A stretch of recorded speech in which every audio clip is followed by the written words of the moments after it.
بسم الله الرحمن الرحيم. صباح الفل على أصحابي وأولادي وكل الناس الحلوة إن شاء الله. دلوقتي بقى جه إن شاء الله ميعادنا مع الدرس التاني بعنوان الحياة الاقتصادية. أتمنى تكون الفيديوهات اللي فاتت اتسمعت كويس، وبدأنا نحل عليها أسئلة وبدأنا نشتغل، والمهارة بتاعة حل الأسئلة الاختيارية أو المقالة أو غيرها تكون معانا بسهولة إن شاء الله. درس النهارده بعنوان الحياة الاقتصادية. زي ما حضرتك كده شايف في الصورة، هنتكلم على الزراعة وتربية الحيوان، هنتكلم على الصناعة، وهنتكلم كمان على التجارة بأنواعها سواء كانت داخلية أو خارجية، وتواصل مصر مع الحضارات اللي موجودة في قارة أفريقيا اقتصاديا. طيب، نبدأ نتكلم ونقول إن ربنا سبحانه وتعالى أعطى لمصر العديد من المقومات، اتكلمنا عنها في درس عوامل قيام الحضارات، وقلنا إن إحنا هنستعين بالدرس دوت في الدروس اللي جاية إن شاء الله. وبدأنا بالفعل نتكلم أهو على نهر النيل من تاني. محور الاقتصاد في مصر كله قائم على نهر النيل، لأن معروف عن الحضارة المصرية القديمة إنها حضارة زراعية. كمان ربنا سبحانه وتعالى أعطى لمصر أحجار ومعادن المصري استخدمها في الصناعة، بالإضافة للسواحل البحرية اللي خلت مصر مركز تجاري وحضاري عالمي. الحياة الاقتصادية هنتكلم على زي ما قلت الزراعة والصناعة وكمان التجارة. نبدأ نتكلم على الزراعة. المصري ارتبط ارتباط كبير جدا جدا بالزراعة. المصري ارتبط ارتباط كبير جدا جدا بنهر النيل، لأنه العامل الرئيسي في قيام الحضارة الزراعية اللي في مصر. المصري دافع عن أرضه، ودافع اللي هي تعتبر رمز للوطن. هي بالنسبة للمصري أساس رخاء البلاد. أهم مصدر للدخل للمصري هي طبعا إيه؟ الزراعة. عشان كده ارتبط المصري القديم ارتباط وثيق جدا بيها. وارتباط المصري، ودي قيمة نتعلمها، لو جه سألني ايه القيم المستخرجة او المستفادة من حب المصري القديم لزراعته، هي قيمة حب الوطن. البيت هو الوطن الصغير، والبيت مرتبط بالاستقرار، والزراعة مرتبطة بالاستقرار. عشان المصري كان بيحب بيته وبيحب أرضه، فده كان ليه دور وتأثير كبير جدا لحبه لوطنه. طيب، الحياة الزراعية في مصر القديمة بتشمل إيه؟ هنتكلم على المحاصيل الزراعية، إيه أهم المحاصيل اللي في مصر؟ الملكية الزراعية، ملكية الأراضي يعني، دور الدولة، المشاريع اللي قامتها الدولة من أجل الزراعة، وهنتكلم كمان على تربية الحيوان والصيد. بالنسبة للمحاصيل الزراعية في مصر القديمة كانت محاصيل متعددة. ربنا سبحانه وتعالى ذكر ده في القرآن الكريم لما بني إسرائيل لما كلموا سيدنا موسى، ربنا أنزل عليهم المن والسلوى، حاجة عظيمة من عند ربنا، أكل من طعام أهل الجنة. قالوا إيه؟ إحنا عايزين فومها وعدسها وبصلها. وكانوا طبعا زي ما إحنا عارفين عايشين في مصر. فقال لهم إيه؟ اهبطوا مصرا فإن لكم ما سألتم، يعني انزلوا مصر هتلاقوا اللي انتوا عايزينه. يعني من المحاصيل بقى اللي موجودة في مصر واشتهرت بها مصر، الحبوب زي القمح والشعير، البقول زي العدس والترمس. في نباتات ألياف زي الكتان اللي استخدموه في صناعة الملابس. في خضروات زي البصل والثوم والخس. في فواكه زي البلح والعنب أو التين. كمان المصري القديم كان بيزرع بعض النباتات الزيتية. خلي بالك إن مصر هيجي عليها وقت ممكن تستورد زيوت من الخارج. هي كان فيها نباتات زيتية، لكن ما كانتش بتكفي، فكان مصر بتستورد. وهنتكلم هتستورد منين. فمصر تم فيها زراعة نباتات زيتية زي السمسم.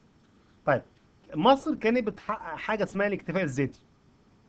يعني ايه اكتفاء ذاتي؟ يعني ما كناش بنجيب حاجة من بره إلا للضرورة القصوى. يعني الأصل إن الحاجة اللي موجودة اللي احنا بنزرعه بناكله. ده مصر كمان كانت بتصدر للخارج. يعني مصر كانت بتدي للدول المجاورة حاجات كتير، ومصر كانت امتى بتستورد من بلاد اخرى؟ لو المحصول ده مش موجود او نادر الوجود في مصر. تمام. دي طبعا ايه حاجه نستفيدها من التاريخ المصري القديم، قيمه نستفيدها، قيمه الايه الاكتفاء الذاتي. كانت مصر بتحققه بشكل عام من المحاصيل، فيما عدا فترات الكوارث او قله الفيضان. يعني الطبيعي ان مصر كان عندها اكتفاء ذاتي. يعني اكتفاء ذاتي يعني الحاجه اللي موجوده اللي احنا بنزرعها بنستخدمها. امتى كنا نلجأ للاستيراد من الخارج؟ في فترات الكوارث او قله الايه فيضان النيل، لانه بيأثر تأثير سلبي على الزراعه. طيب المصري كمان كان بيجمع المحاصيل بتاعته ويضعها في حاجه اسمها الصوامع. والصوامع زي ما حضرتك شايف كده في الصوره، كانت عباره عن اماكن بتبنى لتجميع وحفظ المحاصيل. والمحاصيل ساعات بنسميها الغلال برضو او الحبوب يعني، الحبوب بشكل خاص. وكان بتبنى على شكل مخروطي، عامل زي المخروط كده في القمع. تمام. كان ليها فتحة من أعلى بيصعد العامل إليها ويضع المحصول أو الغلال أو الحبوب من فوق. ومن تحت كان يوجد فتحة بتؤخذ منها هذه الغلال وقت الحاجة. تمام. طيب بالنسبة لملكية الأراضي الزراعية، هل كان من حق الفلاح في مصر القديمة إنه يمتلك الأرض؟ بص يا سيدي، صلي بينا على النبي صلى الله عليه وسلم. الأراضي، كل الأراضي اللي في مصر كانت ملك للفرعون. فرعون يعني مش شخص، مش اسم واحد معين، لا. اي ملك بيجي يتولى حكم مصر، كل الاراضي الزراعيه اللي في مصر ملكه، هي البلد كلها ملكه. تمام. وكان بيتم اعطاء الفلاح بعض الاراضي يقوم بزراعتها، والجزء الاكبر من هذه الاراضي كان بيتم تسليمه للدوله كضريبه. يبقى كانت ملكية الأراضي ملك كلها للفرعون، ويقوم الفلاح بزراعتها مقابل ما يؤدي عليها من ضرائب. وكان معظم المحصول اللي بيخرج من الأرض كان بيوديه للدولة كضريبة. ولكن بجانب ده كان الملك بيسمح بوجود بعض الملكيات الخاصة، زي بعض الأراضي اللي كان بيمنحها الفرعون لجنوده المخلصين، كبار رجال الدولة والورثة بتوعهم كمان. بالإضافة لوجود حاجة اسمها ملكية الأوقاف. يعني إيه ملكية الأوقاف بقى يا أستاذة سارة؟ ملكية الأوقاف هنا أنا شايفك وسامعك وعارف أنت مركزة معايا ولا لأ. بص يا ستي، ملكية الأوقاف هنا يعني إيه كلمة أوقاف؟ هو النهارده بنقول لك نسمع مثلا إيه كلمة وزارة الأوقاف. يعني إيه أوقاف؟ يعني المختصة بشؤون المساجد، صح؟ طب هو زمان كان في مساجد؟ لا، ما أنا مش قصدي كده. المقصد بيها الملكية التي تؤول لرجال الدين. يعني كان الملك بيعطي بعض الأراضي من أجل بيخصصها، يعني من أجل الإنفاق على المعابد والمقابر. الكهنة طبعا بيكونوا مستفيدين. والجزئية دي خلي بالك منها، هحتاجها في درس الحياة الدينية. ولما أجي أشرح درس الحياة الدينية هرجعك للفيديو دوت إن شاء الله. كان الكهنة ليهم أراضي خاصة، ليهم وضع اقتصادي خاص، ليهم أراضي مخصصة من أجل الإنفاق على المعابد والمقابر. طيب الدولة في مصر الفرعونية كيف كانت تهتم بالأراضي الزراعية والمياه أو نهر النيل؟ طبعا الحكومة المركزية اللي موجودة في الدولة كانت بتسعى بشكل كبير جدا من أجل الاهتمام بالأراضي الزراعية، خاصة في عصر الدولة الوسطى، لأن عصر الدولة الوسطى بيعرف بعصر الرخاء الاقتصادي نظرا لاهتمام ملوكها بإقامة المشروعات، وأهمها كانت مشروعات الري. وكانت الدولة تقوم بمشروعات ري. الدولة اهتمت بإقامة سدود زي سد اللاهون. اهتمت كمان بزيادة مساحة الأراضي الزراعية والإشراف على مشروعات الري. زي إيه مشروعات الري كانت موجودة في الدولة؟ زي إدارة مسح الأراضي، في إدارة بتختص ب يعني معرفة الأراضي الصالحة للزراعة. إدارة الري مختصة بنهر النيل والسدود الموجودة على نهر النيل. إدارة المحلية في الأقاليم، اللي تختص بتطهير الترع وغيرها وصيانتها، إدارة الزراعة ودي بتختص بالمحاصيل وأنواعها، وشراء المحاصيل من الفلاحين أو دفع الضرائب وهكذا. فكانت دي الآراء الإدارات اللي موجودة التي تختص بالزراعة في مصر القديمة. كمان الدولة اهتمت اهتمام كبير بإقامة المشروعات.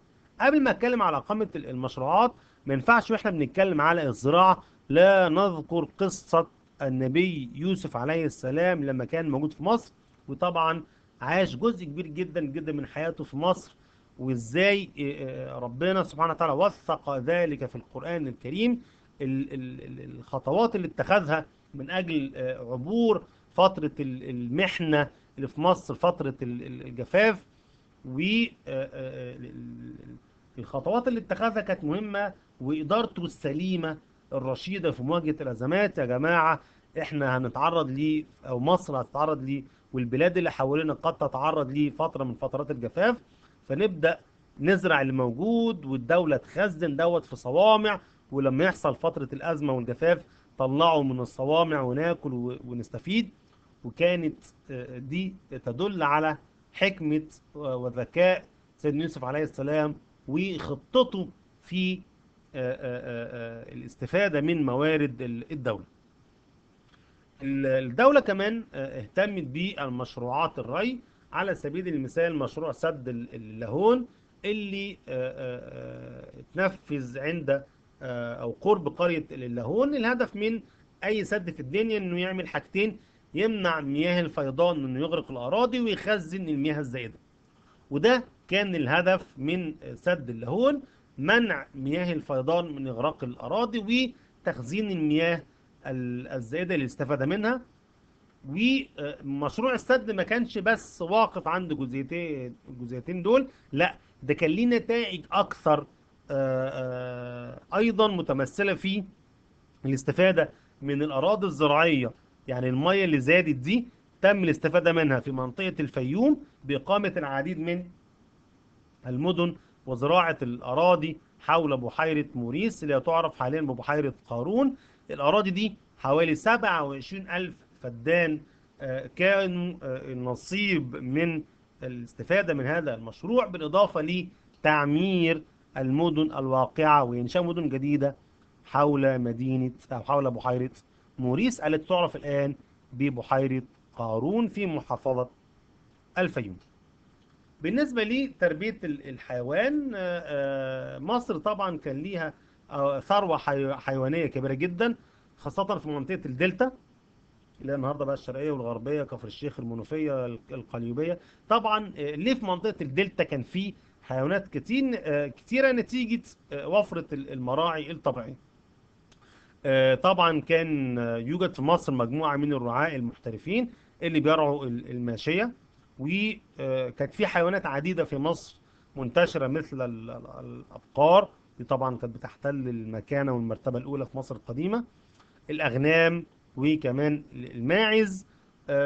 كان المصري كمان بيربي الطيور زي البط والأوز والدجاج والحمام، واهتموا كمان بتربية النحل.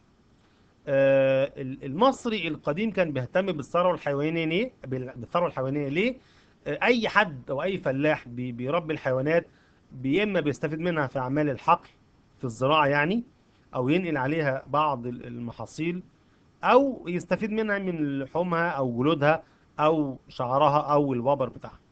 الوبر دوت بيجي من الإبل، الجمال يعني، والأصواف والشعر بيجي من الأغنام والماعز.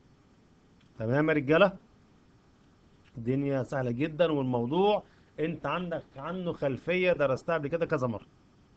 طيب، بالنسبة لأنواع الصيد، المصري القديم عرف أنواع عديدة من الصيد زي صيد البر وصيد الطيور والأسماك. إيه صيد البر دوت؟ اللي هي الحيوانات البرية. كان النوع ده من أنواع الصيد ما كانش حرفة، ما كانتش شغلانة يعني. مش أي حد يروح يصطاد في الصحراء ومعاه يجيب غزلان أو أسود. ما كانتش وسيلة لكسب العيش، بل كانت رياضة لعلية القوم. إذا الصيد هنا كان مظهر من مظاهر التقسيم الطبقي، دلل على صحة العبارة. ايه الدليل؟ قول له ايوه، كان في رياضه الصيد دي خاصه بعيله القوم صيد البر، بينما الفقراء كانوا بيصطادوا الاسماك، ده مصدر غذائهم الرئيسي. وده كان تقسيم طبعا طبقي قائم على الناحيه الاقتصاديه. المصري كان بيصطاد السمك من نهر النيل او الترع او البحيرات اللي موجوده. كمان كان المصري بيصطاد طيور زي زي ما انت شايف كده في الصورة، سمان او طيور او البجع او غيره. لكن صيد البر ما كانتش وسيلة لكسب العيش، ما كانتش شغلانة بيتقوت بها ويتكسب بها المصري، بل كانت رياضة ترفيهية. بيخرج الملك، بيخرج الأمراء وغيرهم، بيصطادوا ويلعبوا ويهزروا ويرجعوا تاني. لكن المصري الشقيان التعبان كان بيروح يصطاد سمك من النيل أو الترع والبحيرات. بالنسبة للصناعة، ربنا سبحانه وتعالى زي ما قلنا وهب مصر أخشاب، بعض الأخشاب مش كل طبعا، لأن مصر كانت بتستورد أخشاب. كان في يوجد بعض الأخشاب، كمان كان في أحجار ومعادن. المصري القديم عرف خصائص هذه الثروة اللي موجودة في مصر، بدأ يستغلها من أجل إقامة نهضة صناعية قوية. هنتكلم في الصناعة عن الصانع المصري، أهم الصناعات اللي صنعها المصري القديم، ودور الدولة في تنمية الصناعة.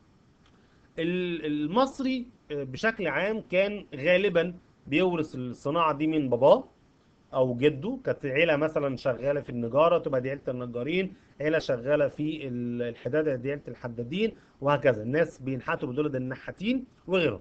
فكان المصري غالبا بيورث الصناعة دي عن باباه وجده، ويورثها كمان لولاده. آه، عشان يبقى في اتقان للحرفه دي. المصري القديم كان يعني ممكن ما يشتغلش في شغلانه باباه وجده بيشتغلوا فيها، ممكن يختار الحرفه اللي عايزها.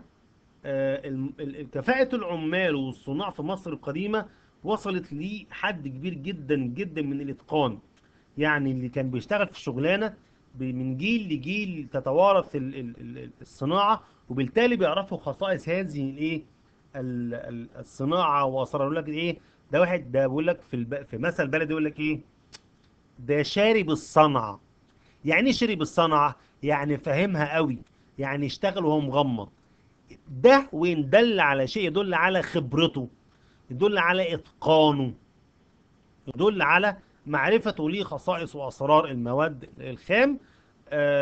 طبعا مش محتاج أقول لك على مهارة الصانع المصري القديم، لأن ما تركه لنا المصري القديم يدل على كفاءته وتقدم مصر في ذلك التوقيت.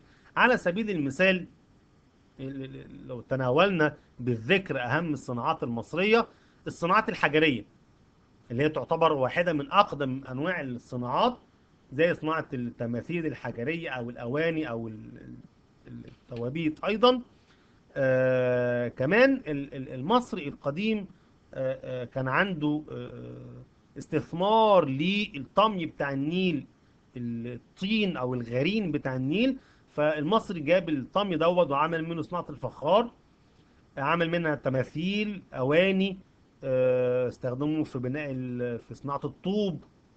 هنتكلم عنه في الحياة الاجتماعية. المصري استخدم الطمي في صناعة بيت من الطوب اللبن. كمان انفردت مصر وانفرد المصريون بصناعة الزجاج. أول شعوب العالم صنعوا الزجاج من رمال الصحراء. وإن دل هذا على شيء يدل على مهارة الصانع المصري القديم في صناعته وتفرده بصناعة الزجاج من رمال الصحراء.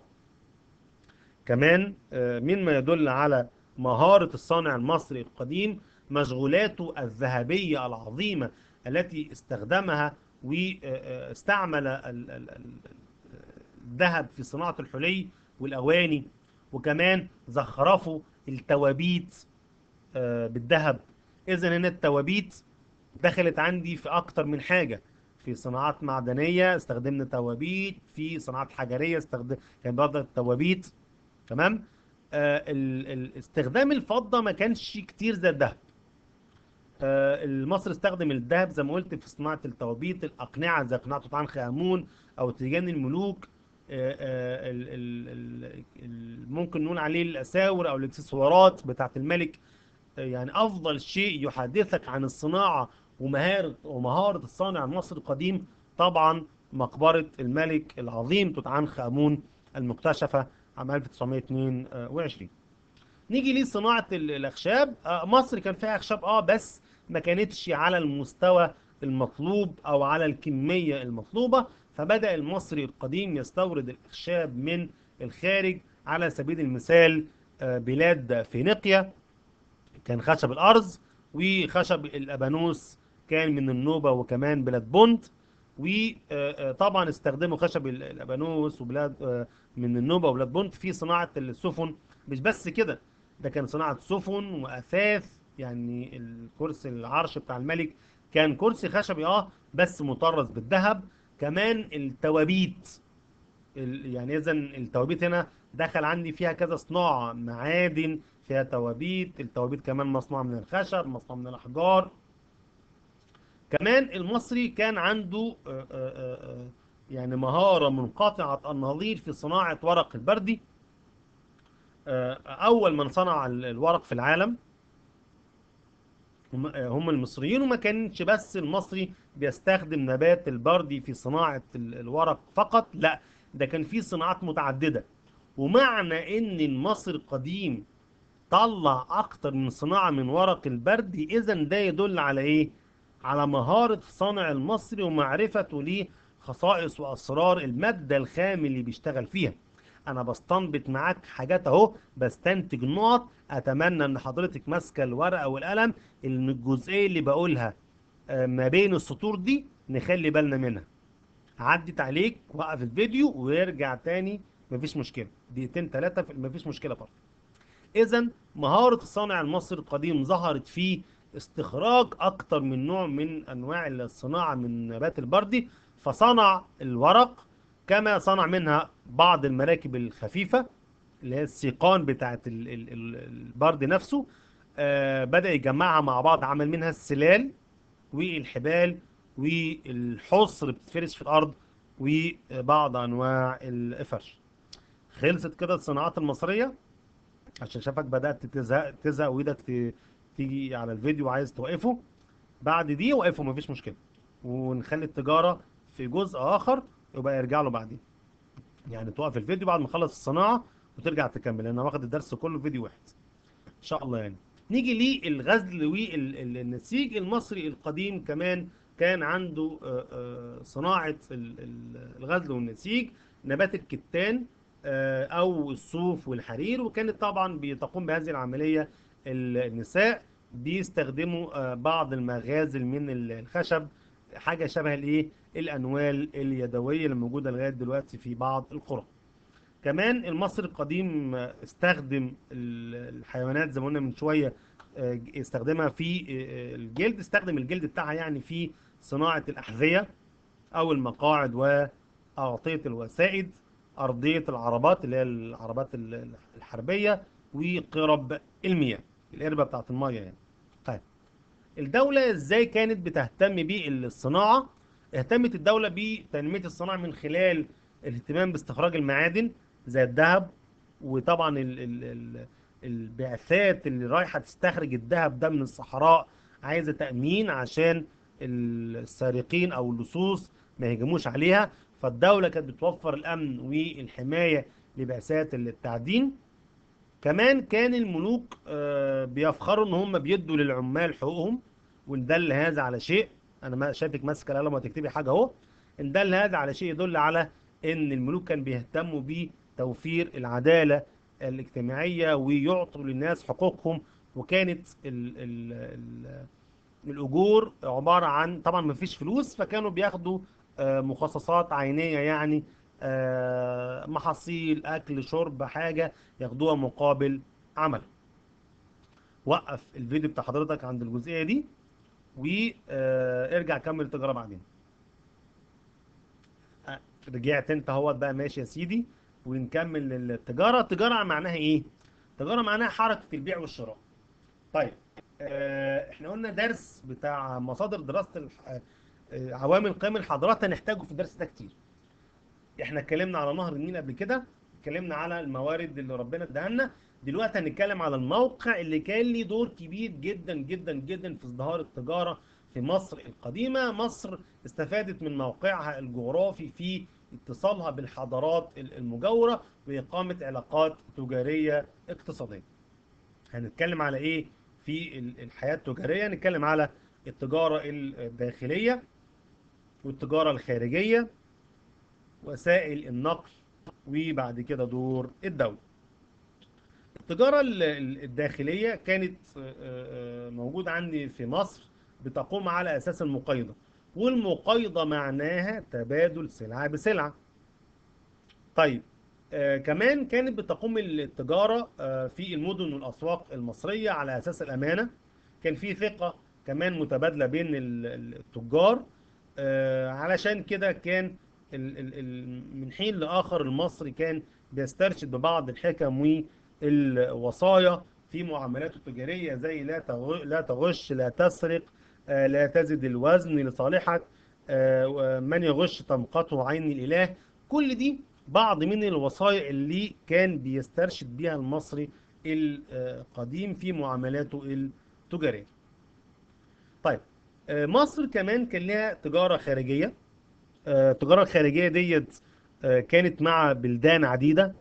أولها وأهمها وأشهرها رحلات التي أرسلها الملك سنفرو في عصر الدولة القديمة لاستيراد خشب الأرز من بلاد فينيقيا. بعت لهم حوالي أسطول فيه 40 سفينة. لو سألتك سؤال، هو أنا ممكن ألاقي المعلومة دي فين في مصر القديمة؟ حجر باليرمو، ولا صلاية نعرمر، ولا نقود ومسكوكات، ولا أستراكة؟ مم. حجر باليرمو، صح. عشان حجر باليرمو ده فيه أسماء من حكموا مصر منذ عصر ما قبل الأسرات حتى ثالث ملوك الأسرة الخمسة. طيب، هو الملك سنفرو هنا في الأسرة كام؟ في الأسرة الرابعة، يعني الدولة الإيه؟ القديمة. إذا رحلة الملك سنفرو إلى بلاد فينيقيا مكتوبة عندي على الحجر باليرمو. طب نرجع تاني عشان ما الدنيا ما تبقاش صعبة عليك. بقى احنا استوردنا خشب الأرز من فينيقيا لصناعة طبعا السفن. بعد كده كمان استوردنا من ليبيا زيوت، وأهم هذه الزيوت طبعا زيت الزيتون والمشي. كمان مصر كانت قد استوردت من بلاد النوبة خشب الأبانوس والعاج والذهب وغيرها. ومصر كمان كان لها علاقاتها التجارية الواسعة مع بلاد بونت، هنتكلم عنها بالتفصيل في آخر الدرس تحت عنوان التواصل الحضاري مع أفريقيا. طيب، كمان التجارة الخارجية بدأت تزيد في عصر الدولة الحديثة. ما كانش لينا بس علاقات تجارية مع أفريقيا، لا ده كان مصر بدأ يوصل علاقاتها التجارية مع جزر البحر المتوسط، يعني ما بين قوسين أوروبا. بدأت توصل تجارة مصر الخارجية مع جزر البحر المتوسط، يعني أوروبا. حتى أهم وأقوى نشاط تجاري حصل لمصر عبر التاريخ كان في عصر الأسرة 26، اللي هو عصر الإيه؟ قلنا قبل كده، برافو عليكي، عصر النهضة. اللي كان من أهم ملوكهم مين؟ فكريني. أيوة أنا عارف أنت لحقت تقري كلمة نخاو، صح، بس كان مين تاني غير نخاو؟ مش فاكرة. أفكرك أنا. كان الملك أبسماتيك. تمام. فالملك نخاو ده بقى واحد من اهم ملوك مصر اللي في عهدهم بلغت التجارة المصرية الخارجية قمتها وعظمتها. ازاي؟ نشطت تجارة مصر الخارجية من اكثر من طريق بحري وبري. وكمان تم تسجيل اول محاولة في التاريخ للدوران حول افريقيا زي ما حضرتك شايف الخريطة. استعان الملك نخاو ببحارة من الفينيقيين للدوران حول أفريقيا. خرجت من ميناء السويس، كان يعرف زمان بميناء الأوديسا. خرجت من ميناء السويس ثم اتجهت إلى سواحل أفريقيا. وبكده يكون يرجع للحضارة المصرية الفضل في اكتشاف أول ناس اكتشفوا طريق يدور حول أفريقيا. كان المصريين بمساعدة البحارة الفينيقيين. وبدأت تحمل كل خيرات أفريقيا من تلك الموانئ جميعها، ثم اتجهت عشان تدخل البحر المتوسط، عدت على مضيق اللي بنسميه النهارده مضيق جبل طارق، ثم وصلت إلى مصر بسلامة الله، محملة بجميع خيرات أفريقيا. والكلام ده كان في عصر النهضة، العصر المتأخر. لو انتوا فاكرين كان في حاجة اسمها عصر النهضة، الأسرة 26، الملك نخاو الثاني. أحلى تحية وأحلى سلام ليك يا ملك نخاو يا تاني. خلصنا؟ لا لسه، معلش. المصري القديم كمان كان بيستخدم بعض وسائل النقل زي النقل النهري من خلال المراكب في النيل اللي بتجوب النيل من الشمال للجنوب والعكس. كمان النقل البحري من خلال السفن الكبيرة اللي كان ليها تواصل حضاري زي الملكة حتشبسوت زي ما قلنا، او الملك سنفرو. كمان النقل البري، وكان زي العربية الكار وكده النهاردة على سبيل المثال، او العربات اللي بتجرها ثيران. ودي طبعا بدأت تنتشر عندي او يتم استخدامها في عصر الدولة الحديثة. طبعا ازدهار وسائل النقل كان ليه دور كبير جدا في ازدهار التجارة الداخلية والخارجية. طب ازاي الدولة كانت بتهتم بتنمية التجارة في مصر؟ الدولة من خلال ملوكها، من خلال أجهزتها المختلفة، كانت بتشجع التجارة وبتحاول توفر البيئة المناسبة والمناخ الملائم لتنمية التجارة. ازاي بقى الكلام الكبير ده؟ يعني الدولة كانت بتعمل ايه يعني؟ في تحصينات على حدود مصر عشان اي تجارة خارجية، سواء خارجة من مصر او داخلة لمصر، يتم تأمينها. الدولة كمان أو الحكومة اهتمت بإنشاء إدارات خاصة زي حاجة اسمها إدارة الجمارك، إدارة خاصة بالتجارة الخارجية، إدارة قوافل، مين جاي ومين رايح، اسمه إيه، هتقعد فين، هتبيع إيه، هتمشي إمتى. لا، في نظام. مصر كان فيها يا جماعة المقولة اللي بتقول آه، يعني مصر جزء من التاريخ. لا، هي مصر اولا ثم التاريخ. مصر جت الاول وبعدين جت ناس تانية كتير. مش، خلي بالكم، نقطة مهمة يا شباب، اقلع بقى النضارة واتكلم معاكم بقى ايه، يعني نقطة كده بره الدرس يعني. بص يا حبيبي، صلى على النبي عليه انت اهو.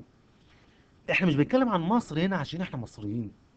اقسم بالله في ناس كتاب ومؤرخين وطلبة بره مصر ومش عرب واجانب بيحبوا الحضاره المصريه وعارفين عنها اكتر من مصريين كتير. هما بيعتزوا قوي بالحضاره، بيحبوا قوي الحضاره المصريه. شوف الفرنسيين ازاي بيجوا مصر، بيكون عندهم شغف وحب كبير جدا للحضاره المصريه، بيتكلموا بحب. احنا هنا مش بندرس تاريخ كلمتين نمتحنهم وخلاص، لا. لازم تعرف ان احنا دوله قديمه، دولة قديمة جدا، ضاربة في جذور التاريخ منذ القدم. احنا لنا اصول مأصلة جامد قوي في التاريخ. اللي الناس اللي بتحاول تعمله دلوقتي احنا كنا عاملينه من 7 آلاف سنة.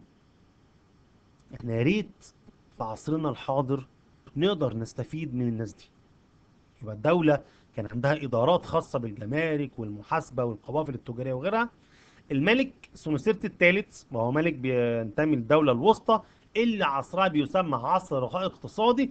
الملك ده كان عايز يزود تجارة مصر بأي طريقة، عايز يبقى في نهضة تجارية في مصر. فبدأ بحفر قناة سيز ستوريس زي ما حضرتك شايف على الخريطة، اللي بتصل البحر الأحمر بالبحر المتوسط عن طريق النيل. تمام؟ اهي. كمان شق قناة عند الجندل الأول من أجل تسهيل التجارة مع بلاد النوبة، لأن طبعا الجنادل دي كان ممكن يبقى ليها فايدة وليها سلبية. الفايدة اللي هي بتحمينا من الغارات في الجنوب أو الأعداء في الجنوب، دي الفايدة بتاعتها. لكن السلبية كانت تعيق حركة التجارة. علشان كده الملك سنوسرت الثالث عمل قناة عند صخور الجندل الأول عند مدينة أسوان من أجل تسهيل حركة التجارة مع بلاد النوبة. زي ما قلت إن هو ربط البحر الأحمر بالبحر المتوسط عن طريق قناة سيز ستريس، علشان عن طريق طبعا هذه القناة. تمام. ويتم ربطهم بنهر النيل. تمام. تخرج السفن من هنا من البحر الأحمر، تدخل قناة سويس توريس، ومنها لأحد فرعي النيل، ومنها للبحر المتوسط أو العكس. يبقى قناة سويس توريس تصل البحر الأحمر بالبحر المتوسط عن طريق نهر النيل.